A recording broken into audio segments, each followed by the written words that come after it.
Normalean, espazioan, X espazioan lan egiten dugu eta esaten dugu nola uhin funtzio bat dugula, X eta T aldageetan dagoela definituta, eta eragile guztiak X espazioan definitzen ditugu adibidez, P den eragilea dugu minusi H barra X-eko derivatu partziala, uhin funtzio honek betetzen duen Schrödinger ekuazioa X espazioan ditugu nola ez definituta, hau da, IH barra uhin funtzioaren terekiko derivatu partziala dugu berdin minus H barra karratu zati bi M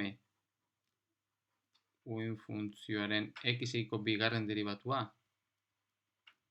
gehi energia potentziala bider uhin funtzioa, baina uhin funtzio horrekin lotuta Fourieren transformatuaren bitartez badaukagu beste funtzio bat, A funtzioa, bere Fourieren transformatua. Eta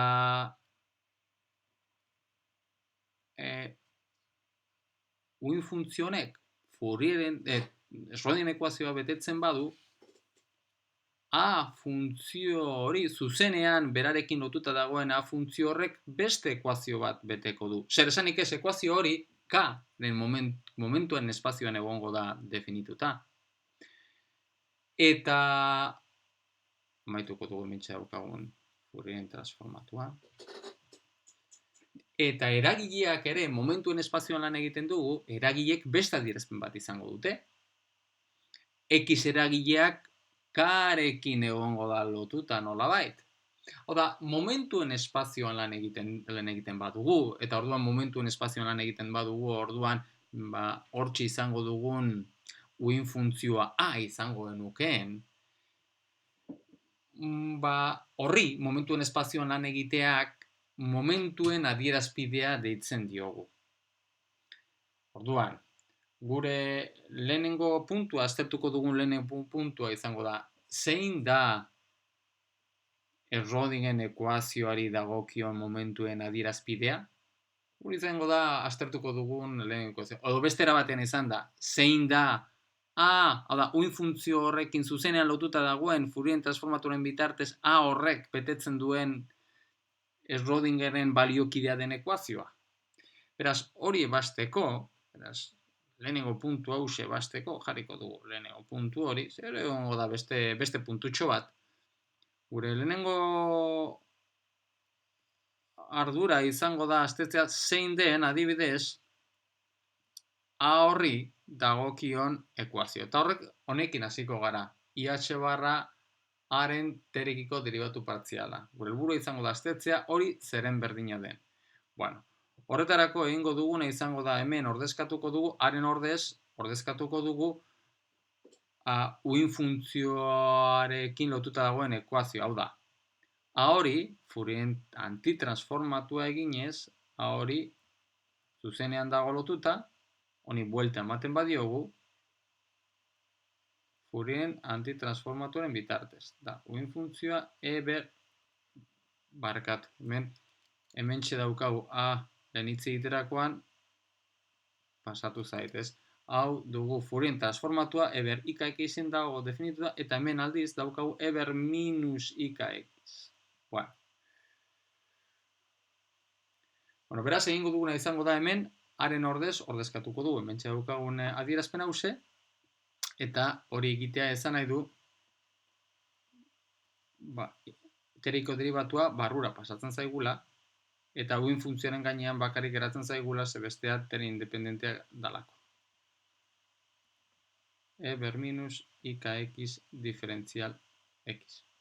Bueno, hau izan da, orduan hemen agertzen den IH barra uhin funtzioan teoriko derivatuaren ordez, jarriko dugu, horrek betetzen duen berdinketa Schrödingeren ekuazioa. Era horretan jartzen dugu zein den uhin funtzio horrek betetzen duen erlazio hori. Schrödingeren ekuazioa jartzen dugu beraz honetan. Daukagu bat zati errobipi. Bi ekarpen izango ditugu, minus H barra karratu zati bi M, integrala, uhin funtzioaren bigarren derivatua ber minus ikx diferentzial x. Eta gero, bestea daukagu zati erro pipi integrala v bider psi ber minus ikx diferentzial x. Bueno, beraz bi integral ebatzi behar izango ditugu. Lehena izango da hau da batziko dugun lehenengo integrala. Eta horri i bat dituko diogu, eta gero ebatzi beharko dugu bigarren hau. Beraz, pausuz pausu joango gara, eta lehenengo i bat ebatziko dugu, eta gero, i bi. Ea ba, hasiko gara i bat integralarekin, berriro jarriko dugu hemen, bere adierazpena, lehenengo minus h barra karratu zati bi hemen jarriko dugu, gero daukagu basati erro bipi, eta gero daukagu hemen ebatzi beharko dugun integrala. Uin funtzioaren x-ekiko bigarren deribatua ber minus ikx diferentzial x. Osondo, beraz, oraintxe zentratuko gara hemen txe agertzen zaigun integralean, horren ebazpenarekin, eta gero jarriko dugu, ja horren ebazpena, horren emaitza daukagunean jarriko ditugu ja konstanteak eta guzti. Horretarako, egingo duguna izango da, aplikatu zatikako metodoak. Eta horretarako daukagu zatikako metodoak aplikatuz, uin funtzioaren x-ekiko bigarren deribatua bide diferentzial x diferentzial v dituko dugu. Beraz, v izango dugu uin funtzioaren x-ekiko deribatua. Eta gero besteak, geratzen zaigunari, minus x, u, beraz, minus ik, deribatu egiten badugu, minus ber minus ikx, diferentzial x, diferentzial u. Oso. Orduan, integrala geratzen zaigun hau egiten badugu, hemen geratzen zaigun integrala da u bider v, beraz, ber minus ikx uin funtzioaren x-ekiko deribatu partziala, integralen mugak dira betikoak minus infinito, minus integrala v uin funtzioaren x-ekiko deribatu partziala bider diferentzial u. Eta hau da minus ik ber minus ikx diferentzial x. Osondo. Baina bai uin funtzioa eta bere lehenengo deribatuak mugetan zerorantz joan behar du, ondo portatu da uin funtzioa bera, fizikoki esanguragarri izateko, hau dela eta orduan ekarpen hause nulo izan behar da derrigorrez. Eta geratzen zaiguna da berdin ik kanpora ateratzerakoan ik dugu integral uin funtzioaren x-ekiko deribatua ber minus ikx diferentzial x. Bueno, honekin ez da nahikoa, ze orain egin behar duguna da x-eko deribatua berriro, zatikako metodoa aplikatuz, aplikatuz gure helburua dalako hau haren funtzioan jartzea. Orduan, hori egiten badugu berriro hemetik uin funtzioa ageriko zaigu, eta hori da nahi duguna. Eta berriro zatikako metodoa aplikatzen badugu, antzeko gauza lortuko dugu. Begira ezazue, hemetik hasita hau lortu dugu. Beraz, lortu duguna da ik faktore honetaz gain, bigarren deribatua lehenengo deribatua bihurtzea. Beraz, berriro egiten badugu, izango dugu beste ik faktorea eta x-eko deribatua uin funtzioa deribatu hau uin funtzio bihurtuko zaigu. Beraz, hau berriro egiten badugu, zatikako metodo berriro aplikatuz, orduan hemen izango dugu ikakarratu integrala psi ber minus ikx diferentzial x. Osondo. Eta orain eramango dugu hementxe daukagun berdinketa hause, eramango dugu gora, eramango dugu hementxe dagoen berdinketa hause, eramango dugu hementxe dagoen, eta jarriko dugu koefizienteak eta guzti. Minus h barra karratu, zati bi m, bat zati erro bi pi, eta hau da berdin integrala psi eber minus ikx diferentzial x. Bueno, hau egiten badugu hementxe da agertzen zaiguna, hau zeren berdina da. Hori da ak bera, ez da? Beraz, hementxe geratzen zaiguna da, barkatu, falta zait ik karratu hau eramatea, eta ik karratu hori zer da? Da minus k karratu. Ba, minus k karratu beste minus honekin plus geratzen zaigu, beraz, hau da berdin k karratu. Beraz, hementxe geratzen zaiguna da h barra k karratu zati bi m, h barra k karratu zati bi m, eta hortaz gain hementxe geratzen zaiguna adierazpen hori dugu ak hori, ak t. Bueno, ja beraz, badaukagu gure lehenengo integrala. Badaukagu eginda lehenengo integrala. Joan gaitezen oraintxe gure bigarren integralara. Ziberazki errekonozituko duzu zer den bigarren lehenengo integrala hau da energia zinetikoa bider ak dugu, bai? Bueno, joan gaitezen bigarren integral. Markatu. Joan gaitezen bigarren integral honetara. Hau da, ebatzi behar duguna, behartzi behar dugun integral. Eta hau da, bera eramango duguna eta separatuki aztertuko dugu. Basati erro bipi, beraz, bigarren integrala dugu. Jarriko dugu hemen ibi. Eta ibi hori da bat zati erro bipi, integrala, v energia potentziala psi uin funtzioa eber minus ikx. Hori da ebatzi behar duguna. Berriro, gure helburua da uin funtzionen ordez jarri ak.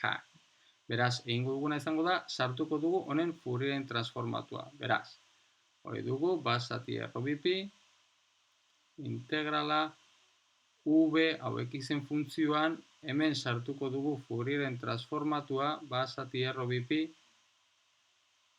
integrala. Hementxe kanpoan k dugunez, barneko aldagaiaren momentua k' izendatuko dugu, bestearekin ez nahazteko, beraz, izango dugu k', eber i k'x, eta gero k'-arekiko integrala, eta kanpoan daukagu eber minus k diferentzial x. Hementxe hastu zait jartzea, diferentzial x bat dugula. Vale.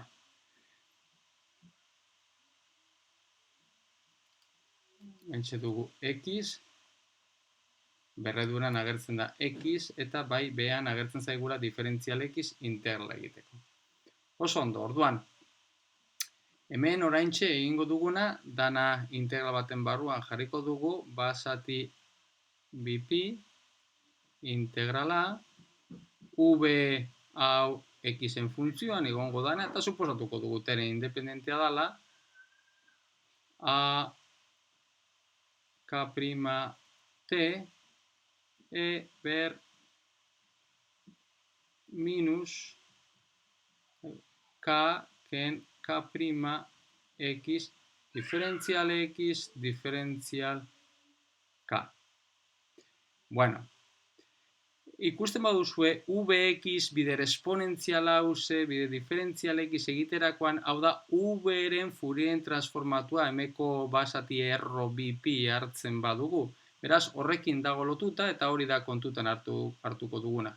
Beraz, hau dugula berdin, bat zati erro bipi, zebeste erro bipi v-ren Fourieren transformatuare definitzeko hartuko dugulako, v ebalatuta hori bai k minus k priman, ze mentxe daukagun k berredura ez da bakarrik k, baizik eta k ken k prima agertzen dalako, a k' t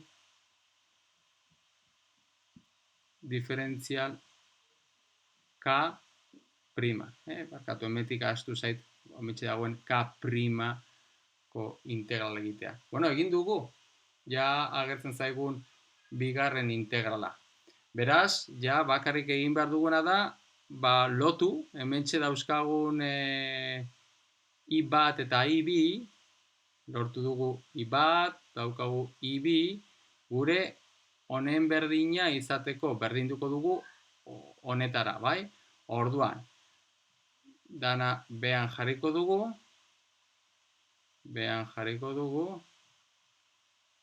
eta lortu dugun berdinketa ondorengoa da.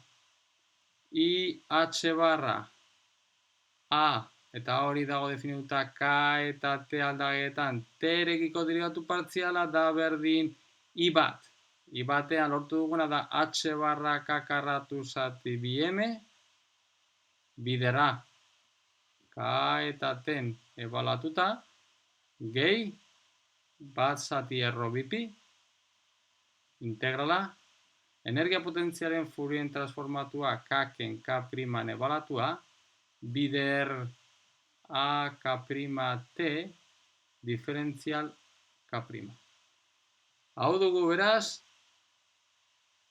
ak betetzen duen Schrödingeren ekuazioa, edo Schrödingeren ekuazioaren momentuaren adierazpidea, ez? Momentuen espazioan zenolako Schrödingeren ekuazioan dugun, ez?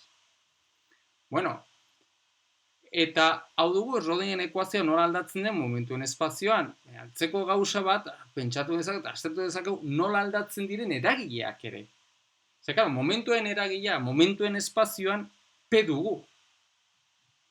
Hori ez da, hori X eragilea, X espazioan X dugun bezala. Eta, esate baterako, nola aldatzen diren, hori bigarren puntua izango litzateke, nola aldatzen diren eragileak. Bueno, P-ren eragilea momentuen espazioan H barra K dugu. X espazioan bada minusi H barra X-eko derivatu partziala, baina K espazioan edo momentuen espazioan H barra K. Eta hori dela eta orduan, kalkulatzea momentuaren batez bestekoa momentuen espazioan, hori da egitea A, K, T, oda momentuen espazioan daukagun uin funtzioa, bider momentuen eragia H barra K, bider hauen arteko biderko eskalara. Kasu honetan biderko eskala zer esanik ez K espazioan daukagu eginda. Beraz, hori izango litzateke integrala, kasu honetan A-ren konplexu konjukatua H barra K A diferentzial K. Hori da honek adierazi nahi duena. Hau da, H barra K, dakigun bezala, A-ren modularen karratua diferentzial K. Hori da, baldin eta momentuari dagokionez. Baina, eta agian interesanteagoa dana, zein da momentuen espazioan daukagun X-en eragilea? Bueno, ikusi egin daiteke X-i dagokion eragilea hause dugula. I karekiko derivatu partziala. Eta hori agian ikusteko, frogatu egin dezakegu. Frogatu egin dezakegu adibidez X-en batez bestekoa, zer esanik ez, gu badakigu X-en batez bestekoa dala uin funtzioa, X, bider, uin funtzioa, hauen arteko biderkadura eskalarra, ez? Egin dezakeguna da, ea hau honen berdina dugun. A, K, T-en ebalatuta, X-i dagokion eragilea momentuen espazioan I, K, A, K, T. Beraz, helburua izango litzateke, emetik abiatuta, ikustea benetan honetara itzultzen garen, ez? Bueno, horretarako egin behar duguna, da, azken finean, hementxe daukagu biderkak eta eskalar bat daukagu, hementxe daukagun honi dagokion biderkak eta eskalarra ondorengoa da, haren konplexu konjukatua, K, T, bider I, haren karekiko derivatu partziala diferentzial k, beraz, hemetik abiatuta izango litzateke ordezkatu honetan, zein den a uin funtzioarenkin duen erlazioa. Dakigunez, a hori da basati erro bipi, integrala uin funtzioa eber minus ikx diferentzial x. Bueno, haren ordez jarriko dugu hause. Hori egiten badugu, behera, jaten bagara hemetik, daukau integrala. Bueno, egingo dugu berriro, hementxe egingo dugu. Lehenengo ordezkatuko dugu hause, basati erro bipi, integrala uin funtzioaren konplexu konjukatua, hementxeak konplexu konjukatua dugulako. Aldagaia hemen x' bezala identifikatuko dugu, gero bestearekin beste bat ez nahazteko, ez? Dana gero integral baten barruan jarriko dugulako, x' diferentzial x'. Bueno, badukagu bat ordezkatuta. Horreitxe jarri behar dugu, arekin ordezkatuko dugu, baina karekiko deribatu egin behar dugu. Eta karekiko deribatu egiterakoan hementxe agertzen zaigu minus ix, bai? Orduan, agertzen zaigu minus ix, hori da karekiko deribatuan, eta gero daukagu bere Fourier transformatuarekin ordezkatzen badugu gauza bera. Hementxe bai jarriko dugula x integrala xt eber minus ikx diferentzial x. Eta guzti hause diferentzial k dugu. Bueno, dana integral baten barruan jarriko dugu. Integral baten barruan jartzen badugu, hementxe daukagu i bideri minus eta minus honekin plus geratzen zaigu. Beraz daukagu basati bipi, basati erro bipi, basati erro bipi, basati bi. Orduan hementxe agertzen da ziren konplexu konjukatua x' eta tn balatua psi x eta tn balatua. Gero daukagu x ere. Eta gero agertzen da eber i, barkatu hemen goian jarri dugu eber mentxe plus daukagu, ze arekin ordezkatzean bada eber minus ikx, hementxe jarri behar dugu bere konplexu konjukatua, beraz hemen minus ikurra hause txarto dago plus izan beharko litzateken, bai? Orduan hementxe daukagu eber i k dagoela biderkatzen, edo hobeto jarrita, eber i x prima minus x bider k. Eta dago diferentzial k, diferentzial x, diferentzial x prima. Bueno, hementxe agertzen den integrala, segurazkia ikusi duzue zeren berdina den, hementxe agertzen den integrala basati bipi honekin, hori zer da? Hori da Diraken delta bat. Hauze dugu x prima minus xen Diraken delta bat. Eta gero, x primarekiko integral bat egitea, Diraken delta bat integral baten barruan badago, ordan, ja, integral egitea oso erraza da. Zia, karekiko integrala eginda daukagu, hori da Diraken delta bat. Gero, x primarekiko integrala egiterakoan hori izan nahi du barruko, integral barruan dagoena, non x prima, xen barruan, xen berdina jarri behar dugun. Beraz, hementxe agertzen den x primaren ordez x jarri behar dugu. Eta hori egiten bat dugu, orduan agertzen zaiguna da dentsitate probabilitatea. Beraz, hau da berdin, psi konjukatua, x, psi diferentzial x. Hau da, hori da, badakigu hause, xen batez bestekoaren berdina dugu. Horrez egiten du, konfirmatzen du, momentuen espazioan xi dagokion eragilea goian jarritakoaren berdina dugula. Hauxe dugu xi dagokion eragilea momentuen espazioan. Eta agian eragile hause erabilita, agian errazago izan daiteke, zein den xi dagozkion autofuntzioa kalkulatzea adibidez. Eta hori utziko dizuet ariketa bezala, zeintzuk diren xi dagokion autofuntzioak momentuen espazioan ateratzea. Eta gero momentuen espazioan aterata badaukazue, zuzenean pasatu dezakezue zein den hori dagokien adierazpena, baina X espazioan.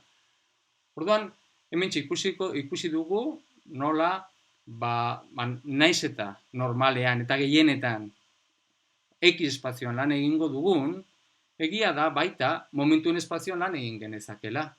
Eta kasu horretan izango genukeen uin funtzioa A dugula. Eta orduan, beste errodien ekuazioa izango genukela hau, eta hau da ebatzi beharrekoa, eta egia da ere, kasu horretan, kontutan hartu behar dugula, eragileak beste adierazpen bat izango dutela.